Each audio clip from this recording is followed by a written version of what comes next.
The station Velter Prime floated at the edge of neutral space like a giant silver coin suspended in the dark. It had been built by 6 species working together, and every corridor inside it smelled like something different: burnt metal near the Keth wing, something sweet and sharp near the Shriven quarters, and cold recycled air everywhere else. It was not a comfortable place, but it was a fair one, which was why the Galactic Accord had chosen it for the summit. The summit was supposed to be about weapons. More specifically, it was about limiting them. Every major species in the Accord had agreed to come and show what they carried, sign a few documents, and promise not to point the worst of it at each other. It was the kind of meeting that happened every few decades, and it rarely changed much, but it made everyone feel better about themselves, so they kept doing it. Colonel Daniel Carter stood near the back of the main hall and watched the other delegations file in. He was a tall man with a plain face and brown eyes that did not move much.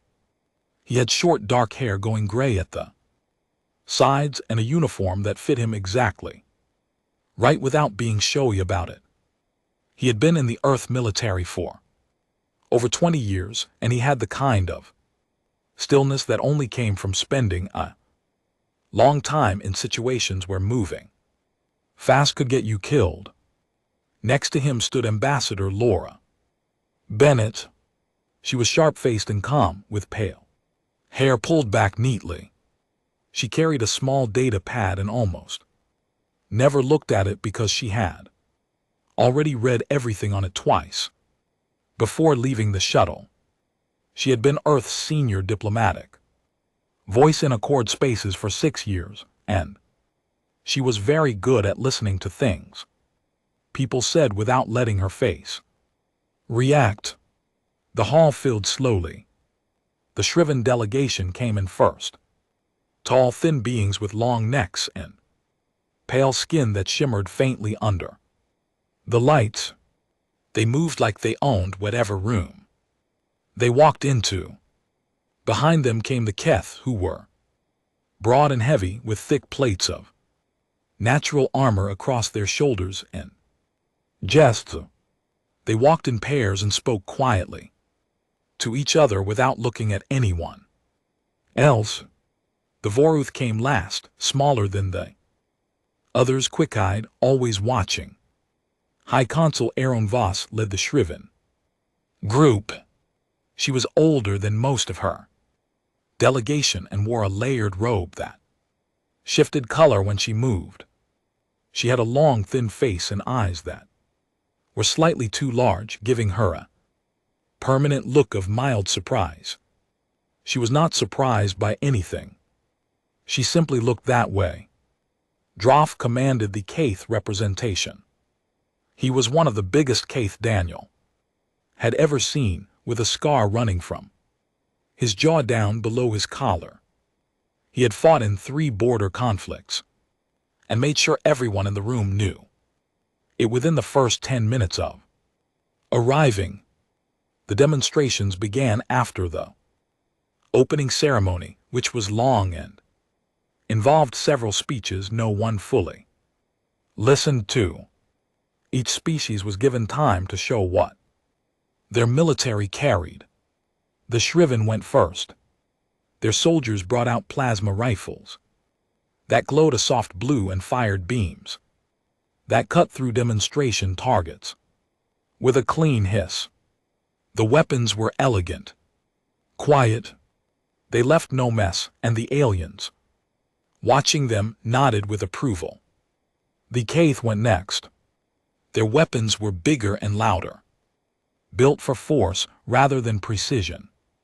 Heavy pulse cannons and energy shields that lit up the room when they activated. Droff stood with his arms crossed and watched his soldiers perform with open satisfaction. The Voruth showed a series of compact multifunction devices that could shift between energy modes depending on the target. Their scientists explained the mechanics in detail, and several Accord observers leaned forward with genuine interest. Then it was Earth's turn. 2 human soldiers wheeled in a plain metal cart. On it sat a row of items that looked almost embarrassingly simple next to what had come before. There were rifles, long black, made of steel and polymer. There several rectangular blocks of shaped explosive, olive green and dull. There were artillery shell casings lined up in a neat row. There was a spool of wire, a detonator box with a single red switch, and a handgun in a plain holster set to the side like an afterthought. The Shriven began to murmur before the human soldiers had even finished setting up. Kevin Walsh, the weapons technician who had traveled with the delegation, stood beside the cart without speaking. He was a medium-built man with calloused hands and a steady gaze. He did not look embarrassed. He had been told not to explain anything unless directly asked, so he waited. High Consul Erin Voss tilted her head and studied the display for a long moment. Then she said something to the delegate beside her. The translator in Daniel's ear rendered it a second later. She had said that she thought the humans were joking. Draw did not try to be quiet about it. He made a sound deep in his chest that his translator rendered as laughter, and he leaned toward the Kaith officer beside him and said that humanity was still using chemical reaction toys while the rest of the galaxy had moved on. He said it loudly enough that several nearby delegates heard it, and their expressions shifted in the same direction, somewhere between amused and pitying. One of the Vorth observers asked, through the official translation channel, if these were actually Earth's current service weapons or if this was a historical display. Laura Bennett answered that one herself. She said they were current. She said it pleasantly, without any sharpness in her voice. The murmuring got worse. An Accord journalist embedded in the observer section, a Shriven with a small recording lens mounted near its left eye, turned the lens slowly across the human weapon display. Daniel noticed. He did not react. Kevin demonstrated the rifle. He loaded it, raised it, and put a round through the center of a standard demonstration target at the far end of the hall. The target rocked. There was a sharp, flat crack of sound that bounced off the high ceiling and made several of the lighter-built delegates flinch. The Keth did not flinch. They did not look impressed either. The shape charge was shown undetonated. Kevin held it up, explained the placement points, and set it down. Drav made another comment. His translator produced the words "a rock" on a string, and several of his aides made sounds that were clearly the Keth version of amusement. Daniel Carter watched all of it. He stood with his hands behind his back and his face neutral. He looked at Erin Voss when she smiled. He looked at Drav when he laughed.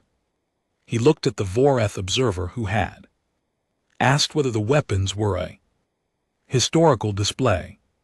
He did not write anything down. He had a very good memory.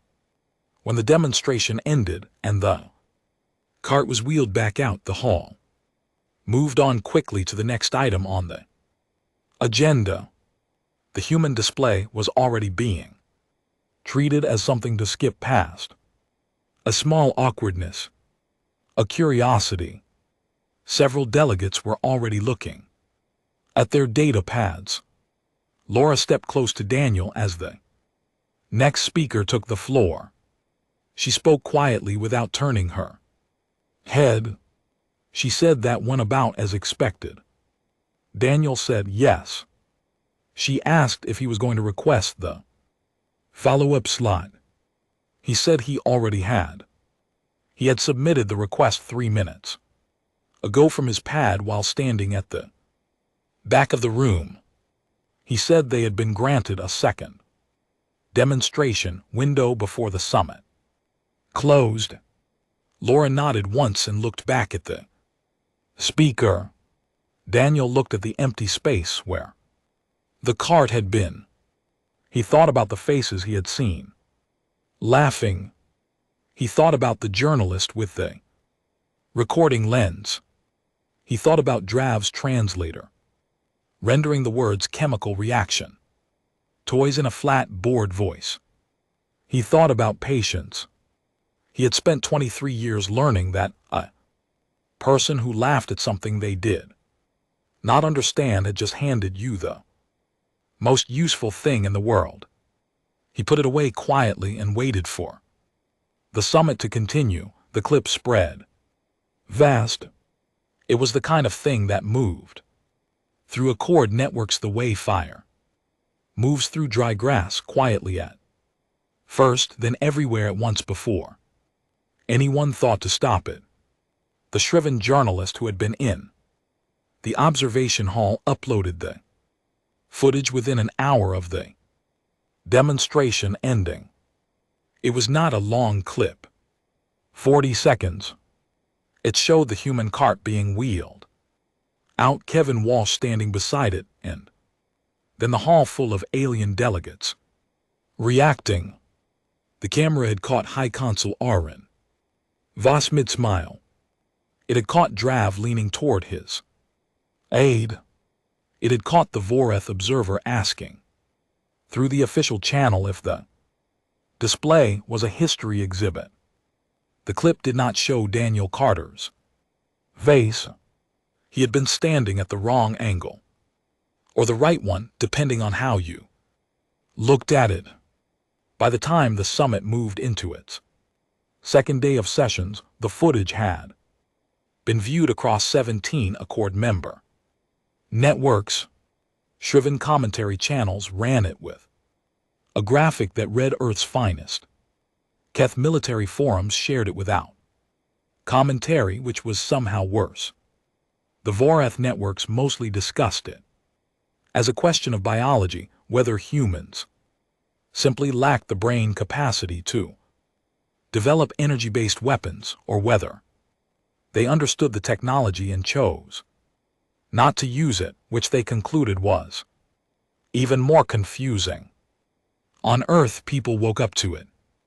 Not all at once.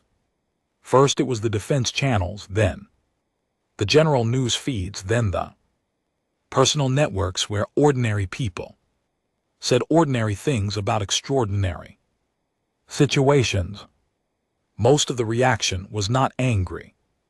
It was quieter than that. People watched the clip and went still for a moment, and then most of them sent it to someone else without adding much. General Sandra Pierce watched it once in her office in the early morning, sitting behind a desk that had nothing unnecessary on it. She was a compact woman with silver hair, cut short, and a face that had not been easy to read for a long time. She had commanded 3 deep space deployments before taking her current role overseeing Earth's classified military research programs, which officially did not exist under that name. She watched the 40-second clip and then set her pad face down on the desk. She called 4 people. Those 4 people called others.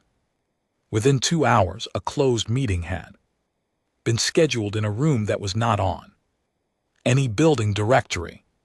12 people sat around the table. They were not all in uniform. Some were scientists. One was a woman named Amy Grant who ran logistics for a program so classified it did not have a public budget line. She had short red hair and wore civilian clothes and had the calm expression of someone who had been thinking about this day for several years. Sandra did not open with a speech. She pulled up a file on the central display. The file was labeled with a string of numbers and had no title.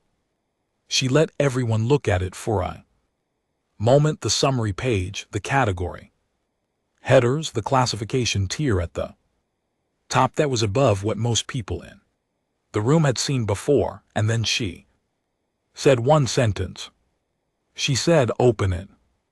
No one spoke for a while after that. Meanwhile, back on Velder Prime, the summit continued. Drav gave a secondary on Kaith military doctrine that lasted 2 hours and involved a great deal of emphasis on forward aggression as a stabilizing force. Several delegates looked tired by the end. Laura Bennett sat through all of it and took notes on her pad, though the notes had nothing to do with Kaith doctrine. She was tracking patterns. Who talked to whom during the breaks? Who laughed loudest during the replay? That one of the Voreth delegates had started running on a corner screen as background entertainment during a reception the previous evening. She was building a picture. She was good at that. A shriven media personality, not a journalist but an entertainment commentator with a large following, published a longer piece that used a human display as the opening of a broader argument about species development tiers.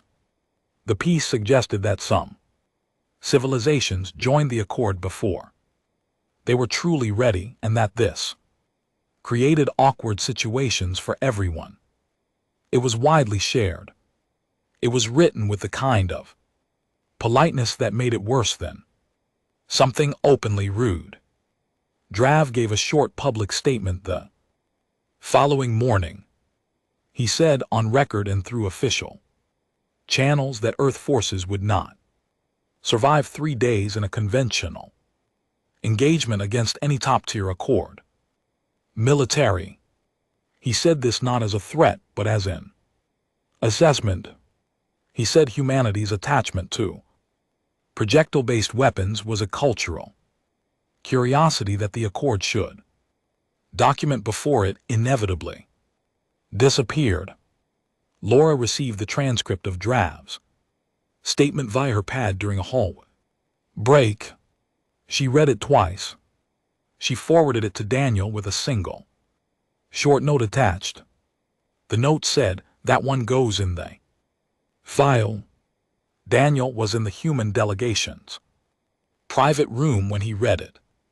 He was sitting at a small table with Kevin Walsh, who was running quiet diagnostics on a piece of equipment he had brought in a plain carrying case. The equipment did not look like anything in particular. Kevin had a habit of working with his hands while his mind was on something else, and right now his mind was on what came next. Daniel told Kevin about Drav's statement. Kevin did not look up from his work. He said that was good. He said it was always better when they said it out loud. Daniel agreed. He sent a formal message through official channels to the Accord Summit coordinator. He stated that the Earth delegation would like to make use of the secondary demonstration window that had been approved the day before. He requested the larger observation bay, the one with the full-length test corridor and the reinforced target wall. He said the delegation had additional materials to show that had not been included in the first display due to transport limitations. The coordinator confirmed within the hour. The window was set for the following morning. That night, 3 human cargo shuttles docked quietly at Velder Prime secondary bay. They were logged as supply runs, which was accurate. What they were supplying was not listed in detail because the manifest used a standard military equipment code that the station's automated system processed without flagging. The Accord had helped write the coding system 15 years ago at human suggestion. At the time, no one had asked why Earth cared so much about the manifest categorization format. Kevin oversaw the unloading personally. He moved between the crates with a small light clip to his collar, checking seals and confirming contents. Amy Grant had coordinated the shipment from Earth's end, and the packing was exactly right, which Kevin had expected, because Amy Grant's packing was always exactly right. When the last crate was secured in the human delegation's assigned storage space, Kevin stood in the middle of the room for a moment and looked at what they had brought. It did not look impressive. It never did until it was doing what it was built to do. He turned off his light and went to sleep. In her room down the corridor, Laura Bennett sat at her small desk and finalized the language for its formal request regarding summit terms. She was not rushing it. She wanted every word to be right, because she intended to submit it the morning after the demonstration, and by then the room would be in a very different mood than it was now. She had seen the clip too. She had watched it 3 times. Not because it made her angry. She had moved past that quickly. She had watched it because she wanted to remember exactly what the room looked like when aliens were still certain they understood what they were dealing with. She wanted to remember so she could compare it to what the room would look like tomorrow. The larger observation bay on Velder Prime was shaped like a long rectangle with tiered seating along both sides and a reinforced test corridor running down the center. The walls were rated for high energy discharges. The floor was sealed composite. The target fixtures at the far end were mounted on a sliding track system so they could be swapped and replaced without anyone entering the range. It was a serious room. It had been used for serious things. It filled quickly that morning. Word had moved through the station the way it always did, through aides talking to aides, through corridor conversations, picked up by sharp ears, through the simple fact that when the humans formally requested the large bay and listed their setup time as 4 hours, people got curious. The first demonstration had been entertainment. This one felt like something else, though no one could have explained why. It was a feeling more than a thought. A slight change in the air. Drav arrived with his full Keth contingent. He took a front row position on the observation tier and sat with his arms resting on his knees, forward leaning, the way Keth did when they expected to watch something. He had told 2 of his aides that morning that this would be funnier than the first time. He still believed that. High Consul Erin Voss came with 4 members of her inner staff. She was dressed more formally than the day before, which was interesting. She did not sit immediately. She walked the length of the observation window first, looking down at the test corridor below where human technicians were still moving equipment into place. She studied the setup for a long moment. Then she sat. The Vorith came in a group of 7. They were quiet as always, spreading out along the upper tier. Several of them had personal recording devices that they not try to hide. Laura Bennett stood near the back of the observation level with a small group of Accord officials who managed summit logistics. She was not watching the corridor below. She was watching the audience. At the floor level inside the test corridor itself, Kevin Walsh moved between the setup stations with two human soldiers who wore plain fatigues and worked without speaking much. They had practiced this arrangement 6 times before leaving Earth and 3 more times in the shuttle bay 2 nights ago. Everything had a position. Nothing was placed carelessly. The equipment looked wrong for the room. That was the first thing people noticed. The bay had hosted shriven plasma ray tests, Kethbo's cannon demonstrations, Vorath multimode emitter sequence that had left scorched patterns on the wall. That maintenance still had not fully removed. The equipment that Kevin and his team were setting up looked like it belonged in a different era. Heavy, manual, mechanical. Some of it had visible wear marks. One of the devices had a weld seam along the side that had been done by hand. Aaron Voss leaned slightly forward and studied the equipment through the observation glass. She said something quiet to the aide beside her. Her translator was on a private channel, so Daniel did not hear what she said. But he saw her expression, and it was not the amused one from the day before. It was the expression of someone who had just noticed something they had not expected to notice and did not yet know what to do with it. Daniel stood at the center of the observation tier. He had a small earpiece and a pad, but he did not look at either. He waited. Kevin's voice came through the earpiece. He said they were ready. Daniel nodded once toward the floor. The first demonstration was the rifle round, not a display round, not a demonstration grade reduced load cartridge, a full-service round from Earth's current infantry rifle fired at a target positioned 60 m down the corridor. The target was not a standard soft demo board.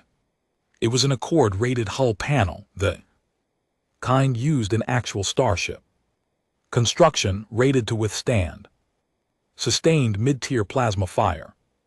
The rating specification was displayed on the screen above the target for the audience to see. Every delegate in the room had worked with material like that or knew someone who had. They understood what the number meant. Kevin raised the rifle, settled his stance and fired. The sound was enormous in the enclosed space. Several of the smaller Vorath observers flinched hard. Even some of the Keth shifted in their seats. The crack of the report bounced off the composite walls and faded. The hull panel rocked on its mount. A clean hole had been punched through the center of it. The room was quiet. Kevin lowered the rifle. One of the soldiers beside him removed the panel from the mount and held it up toward the observation glass. The hole was tight and precise. The edges had not melted or burned. They had simply been pushed aside and through.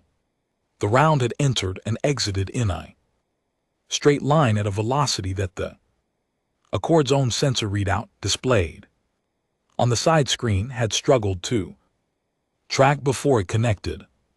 Drav said nothing. One of his aides pulled up something on a pad and showed it to him. He looked at it. He looked at the panel. He looked at the readout screen. He said nothing. Kevin set the rifle down and moved to the second station. The shape charge was next. He held one up so the observation tier could see it clearly, olive green, rectangular, roughly the size of a thick book. He explained the placement points without using complicated language. He said that this device was designed to be carried by a single soldier with no powered equipment. He said that placement took under 30 Seconds with basic training. He said that one of these placed correctly against a standard Accord engine housing would take the housing offline permanently. He placed the demonstration charge against a replicated engine housing segment at the near end of the corridor. He ran the wire back to the detonator box. He flipped the switch. The controlled detonation sent a sharp pressure wave through the corridor that the observation glass dampened to a low thud. The engine housing segment crumpled inward along exactly the lines Kevin had described. It did not burn. It did not melt. It folded and collapsed in a very specific direction, the way something collapses when the force applied to it knows exactly where it is going. The side screen showed the time from detonation to structural failure. 3.8 seconds. Erin Voss sat very still. Her aide had stopped typing.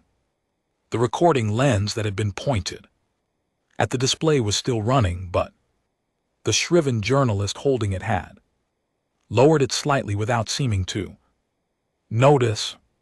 Kevin moved to the third station. He pointed to a second screen that had just activated along the wall. It showed a scanner read out the standard Accord combat band scanner that every military ship in the fleet used. The scanner was pointed at the corridor. It had been running since the start. The screen showed almost nothing. A faint thermal trace from the rifle discharge. A minor pressure signature from the detonation. Nothing that the scanner's targeting system would have flagged as a weapons event. No energy bloom. No plasma signature. No electromagnetic output. If a ship's defense system had been watching that corridor, it would have registered the equivalent of a personnel door opening and closing. Kevin said that was the point. He said that every weapon shown today operated without producing the energy signatures that Accord combat systems were built to detect and respond to. He said that a soldier carrying this equipment could move through a standard skin perimeter without triggering a single alert. He said that in a real engagement, by the time an Accord standard defense grid knew something had happened, it would already be too late to matter. He said it simply and without drama, the way a technician explains a specification. The room stayed quiet. Daniel watched the faces in the observation tier. Drav had his forearms resting on his knees and was staring at the scanner readout screen with an expression that had no amusement in it at all. Erin Voss had her hands folded in front of her and was looking at the hole in the whole panel, which was still being held up by the soldier below. The Vorath observers were speaking quietly among themselves in very rapid tones. Laura caught Daniel's eye from across the tier. She did not say anything. She gave him a small, careful nod. He nodded back. The demonstration was not finished yet. Daniel Carter walked to the front of the observation tier. He did not hurry. He moved with the same unhurried pace he always used, the kind that did not call attention to itself, but that every eye in the room followed anyway. He stopped at the railing that overlooked the test corridor and turned to face the assembled delegates. He had no notes. He had thought about what he was going to say for a long time, and he had chosen every word carefully enough that he did not need to write them down. He said he wanted to take a few minutes to explain what they had just seen, not because he thought they were incapable of understanding it on their own, but because he wanted to make sure no one left the room with the wrong idea. about what Earth had shown them and why. He started with the rifle round. He said that the round they had watched, punched through the rated hole panel, was not a special projectile. It was not a modified or enhanced version of the standard infantry load. It was the same round that Earth soldiers had been carrying in their kits for over a decade. He said that ballistic weapons operating at that velocity generated no energy, bloom, no plasma signature, and no electromagnetic output. He said that the Accord Standard Combat Scanner, which had been running during the entire demonstration, had recorded the event as background noise. He paused and let that settle. He said that meant any human soldier carrying a standard infantry kit could walk through an Accord Standard skin perimeter without triggering a defensive response. He said that this was not a flaw in the Accord's detection systems. The systems worked correctly. They were built to detect the kind of weapons the Accord knew about, and the Accord had been very thorough about cataloging the weapons it knew about. Draft shifted in his seat. It was a small movement, but in a room that had gone very still, it was easy to see. Daniel moved on to the shape charge. He said the device Kevin had demonstrated was a third-generation design, which meant it was not the newest version Earth fielded. It was the version they were comfortable letting other people watch. He said the current field version had a 40% smaller physical profile, which meant it could be concealed inside ordinary cargo without specialized scanning. He said placement training for the device was part of basic infantry qualification on Earth, which meant the skill was not held by specialists. It was held by everyone. He said that one charge placed against an engine housing, as demonstrated, would disable the housing permanently without producing the kind of structural fire or explosive decompression that a ship's automated damage systems were designed to respond to. He said the collapse pattern was controlled and directional, which meant a single soldier could disable a ship propulsion without alerting the crew that the engine was gone until they tried to use it. Erin Voss was very still. Her aide had stopped taking notes entirely.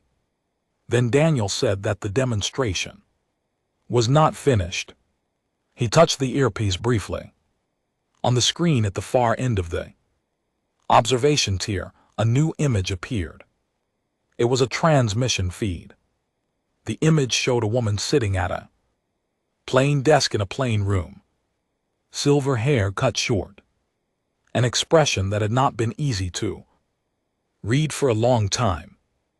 General Sandra Pierce said good morning to the room. She said that she had authorized Daniel to share a partial declassification summary this morning and that she wanted to be present when he did. She said partial declassification meant they were not seeing everything. She said they were seeing what Earth had decided it was comfortable letting other people know existed. She said that distinction was important. Daniel turned back to the main display, where 3 program summaries now appeared in simple, clear language. The first was a drone program. Not energy drones. Not targeting drones of the kind common in Accord warfare. These were small, fast, and guided by analog mechanical triggers rather than electronic signals. He said analog guidance produced no electronic signature for a jammer to catch or a scanner to follow. He said the drones were small enough to be carried in standard supply crates. He said the program had been active for 9 years. The second was a kinetic program. He said the term was orbital rods. Dense, elongated projectiles dropped from orbit, guided by nothing more complex than gravity and trajectory calculation. He said the rods carried no explosive charge. He said they did not need one. He said the math involved was old and straightforward and had been understood by Earth for over 200 years. He said the impact energy of a rod dropped from the correct altitude was sufficient to destroy any ground installation currently in the Accord strategic catalog, and that no energy-based shielding system on record was rated to handle the mechanical force of a dense kinetic strike at terminal velocity. He let that sit for a moment. Then he said the third program was the one he wanted them to understand most clearly. He said that 14 Earth cargo vessels were currently docked at ports across the Accord network, including 2 at Velther, Prime's own outer ring. He said these ships had been certified, inspected, and cleared by Accord Port Authority on each arrival, which was correct. They had passed every inspection because they had not violated any inspection protocol. He said that concealed within the cargo architecture of each of those 14 ships was a fixed railgun array powered by the ship's own drive system, capable of deploying within 4 minutes of crew authorization. He said a railgun round moved faster than any energy-based point defense system currently in Accord service was rated to intercept. He said this not as a threat. He was very clear about that. He said these ships were cargo vessels doing legitimate cargo work, and that the arrays were a precaution, not a posture. He said Earth had installed them quietly because Earth had learned through a long and often painful history that the loudest way to keep peace was not always the safest way. He said something else that had nothing to do with hardware, and it was the thing that the room remembered most. Afterward, he said that the people who had trained with these weapons did not train in comfortable facilities with clean equipment and optimal conditions. He said Earth soldiers trained in heat that would incapacitate most beings within 20 minutes, and in cold that would kill an unprotected person in under an hour. He said they trained with broken equipment in complete darkness on almost no sleep because Earth's own history was full of situations where the equipment broke and the lights went out and no one had slept. He said that what other species called primitive was often just a way of saying we do not understand why anyone would choose this. He said there was a difference between primitive and deliberate, and that the Accord had spent 2 days confusing the two. He said that Earth had brought the weapons it brought to the first demonstration because they were the weapons Earth trusted most in the worst conditions. He said trust was earned through failure, not comfort. He said a plasma rifle that stopped working when its power cell cracked in sub-zero temperatures was a beautiful piece of technology.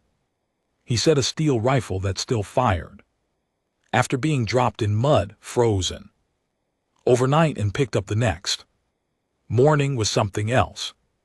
He said the Accord could decide what to call it. The room was very quiet. Sandra Pierce said one more thing from the screen before the feed closed.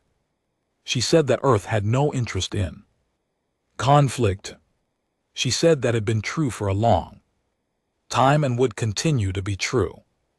She said that what Earth had an interest in was not being dismissed at the table where decisions were made, and that it hoped this conversation helped clarify The difference between being quiet and being weak. The feed closed. Daniel stepped back from the railing. He looked at Drav.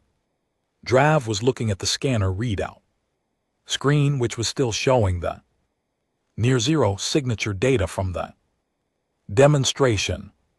He was not looking at anything else. He looked at Erin Voss. She had her hands folded in front of her, and her face was composed, but her eyes had moved, and they were not moving back. She was looking at Daniel with an expression he had not seen from a Shriven before. It was the expression of someone recalculating. He looked at the Vorath observers. Several of them were speaking very rapidly in low voices. One had pulled up a second pad and was typing something that looked urgent. Laura Bennett appeared at his shoulder. She did not say anything for a moment. She watched the room the way she always watched rooms. Then she said that Sandra had timed the third point perfectly. Daniel said Sandra always timed things perfectly. Laura said she was going to finalize the treaty language tonight. She said she expected it to go through quickly. Daniel said he expected so too. He looked at the test corridor below, where Kevin Walsh was quietly covering the equipment with plain canvas sheets. Kevin moved the way he always moved, without rushing, without looking around to see if anyone was watching. He had done his part, and now he was putting things away. Daniel thought about the 40-second clip. He thought about the words chemical reaction toys in a flat translated voice.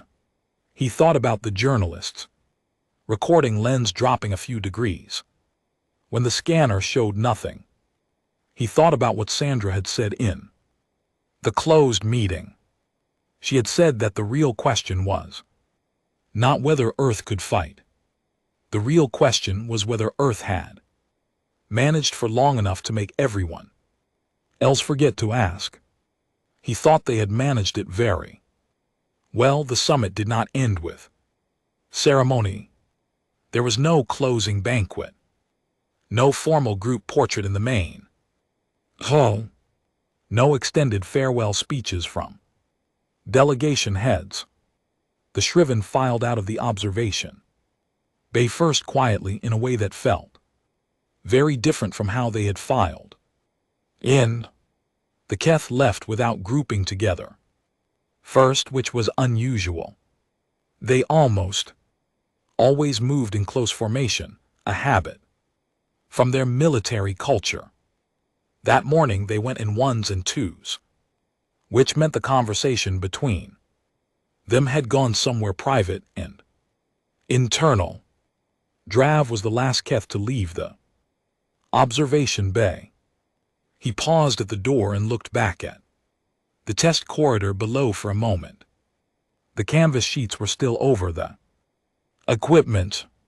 Kevin Walsh had gone. The room was empty except for an Accord technician replacing the whole panel on the target mount. Drav watched that for a few seconds, the technician lifting the damaged panel down, turning it in his hands, looking at the clean hole through the center of the rated material. Then Drav left without saying anything to anyone. The treaty revision process moved faster than any Accord Arms summit had ever moved before. The standard timeline for post-demonstration review was 3 weeks minimum, followed by a drafting period, followed by 2 rounds of member feedback. The revision Laura Bennett submitted cleared review in 4 days. There was 1 round of feedback, and the feedback was light. 2 minor wording changes in the preamble. Nothing substantive. Earth's terms went in as written. Laura submitted the final documents from her room on Velther Prime the evening before the delegation was due to leave. She sat at her small desk for a long time after confirming the submission. Not reading anything, not working. She had a view through her room's narrow porthole of the outer ring where some of the Accord vessels were still docked. She looked at the ships for a while. She thought about the 14 human cargo vessels in ports across the network. She thought about what was inside them. She thought about the fact that no one had known and that this was not an accident. Earth did not announce the declassified program details publicly. There was no press release, no official statement, no managed news cycle. The information that had been shared in the observation base stayed within the summit's formal record, which was accessible to Accord member governments, but not to public networks. This was also not an accident. Sandra Pierce had been very specific about that in her instructions to the delegation. She had said that a secret shared in a closed room with the right people at the right moment did more work than the same information broadcast to everyone. She had been right. 3 weeks after the summit, the Shriven Accord Liaison Office sent a formal communication to Earth's diplomatic office. It was politely worded. It asked through careful and somewhat elaborate language whether Earth would be open to a bilateral consultation on joint scanning protocol development. The request was essentially asking for a meeting about how to update detection systems. It was the most indirect possible way of saying that the Shriven had gone home, reviewed their own defensive infrastructure, and concluded that they had a problem. Laura drafted the response herself. She said Earth was open to the consultation and looked forward to the conversation. She did not add anything to that. The Vorath submitted a request through the official Accord research channel for access to Earth's historical ballistic weapon development archives, the parts that were not classified. A Vorath analyst wanted to study the design philosophy. The request was granted. The analyst spent 6 weeks reading through material that had been publicly available for over a century and then published a paper in a Vorath scientific journal concluding that the human approach to weapons engineering was not primitive but rather an entirely different branch of the same tree, developed under different pressures, optimized for different survival conditions. The paper was read widely in Accord academic circles.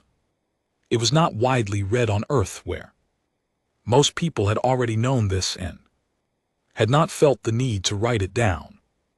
Drav gave no further public statements about Earth's military capability. He gave no statements about Earth at all for a period of months. When he did eventually speak publicly on the subject, it was in the context of an interview about Keth military training reforms, and he said only that the Accord would benefit from a broader understanding of what terms like effective and reliable actually meant under real conditions. He did not mention the summit. He did not mention Earth by name. Anyone who had been in that observation bay understood what he was talking about. On the shuttle back to Earth's departure point, Kevin Walsh sat across from Daniel Carter in the small crew area behind the main compartment. The shuttle was quiet. 2 of the soldiers who had worked the demonstration were asleep in the back. The equipment was secured in the cargo hold, packed the same way it had arrived. Kevin had been quiet for most of the flight. He was a person who was comfortable with quiet, but after a while he looked up from the diagnostics he had been running and asked Daniel something. He asked why humanity had never shown any of this before. He meant in a broader sense. Not just at this summit. He meant in general, across all the years of Accord membership, across all the reviews and conferences and bilateral meetings. Earth had sat in those rooms for a long time and had shown the same things and said the same things and let itself be categorized the same way. Daniel looked out the small viewport. Beside him, the station was behind them now, shrinking into the scatter of lights. That was the neutral zone. He could not see Velter Prime anymore. He could see the smear of stars in the dark between them, which went on much further than any of them. He said that a weapon you have already shown is a weapon someone has already planned around. He said that from the moment another military knows what you carry, they begin building a counter to it. They adjust their shields, their scanner thresholds, their defensive positioning. They brief their soldiers and update their training and file the information away so that if the day ever comes, they are not surprised. He said surprise was one of the oldest and most honest tactical advantages existence, and that it cost nothing to maintain as long as you were willing to be quiet. Kevin thought about that for a moment. Then he said he understood the weapons part. He said he was asking about something else. He was asking about the patients. He said most people, or most species, when they got laughed at, did not wait. They reacted. They showed what they had. They wanted the room to stop laughing. Right then, Daniel turned away from the viewport and looked at Kevin. He said that was the real secret. Not the rail guns. Not the kinetic rods or the analog drones or the charges or any of the rest of it. He said the secret was the waiting. He said that Earth had a long and very full history of being underestimated, and that somewhere along the way its people had learned that being underestimated was not only survivable but useful. He said you could turn it into a resource if you were patient enough. He said patience was not passive. It was one of the hardest and most deliberate things a person could practice, and most people never learned it because it was easier to react. Kevin nodded slowly. He looked down at the diagnostics pad in his hands and then set it aside. He said that was a strange kind of weapon. Daniel said it was the oldest one they had. Back on Velter Prime, a junior Voreth analyst named Sarin was working late in one of the station's research offices. He had access to the summit's official recordings as part of his post-event documentation role, and he had been reviewing them methodically since the delegation had left. He was thorough by nature, and by training and thoroughness meant going back to the beginning. He pulled up the recording of the first demonstration, the one everyone had laughed at. He watched it all the way through, not the 40-second clip that had gone across the networks. The full recording from the moment the cart was wheeled into the moment the human delegation collected their materials and left. He watched Kevin Walsh fire the rifle at the standard target. He watched the reaction in the hall. He noted the distance. He pulled up the target specification on a secondary screen and compared it to the round's impact data. Then he went back further and watched Kevin set up the rifle. He watched the angle. He watched the stance. He watched the way Kevin exhaled once, slowly before firing. Then he looked at the target. The round had hit exactly in the center. Not near the center. The exact center. One shot at range, in an unfamiliar environment with a room full of people, watching and making noise. He ran the coordinates on the target against the point of impact, and the number was so close to zero that it required a fourth decimal place to find the difference. He sat with that for a long time. Then he pulled up the hall footage again and looked at the delegates who had been laughing, and then he looked at the human delegation standing at the back. Daniel Carter was looking at the hall, not at the target, not at Kevin, at the hall, at every face in it. Soren watched that for a moment. Then he closed the recording, opened a new document, and began writing a very different kind of report than the one he had originally planned. He wrote they were not showing us what they had. They were watching us react to what they chose to show. He paused. He thought about that sentence for a while. Then he wrote, we should have noticed the difference.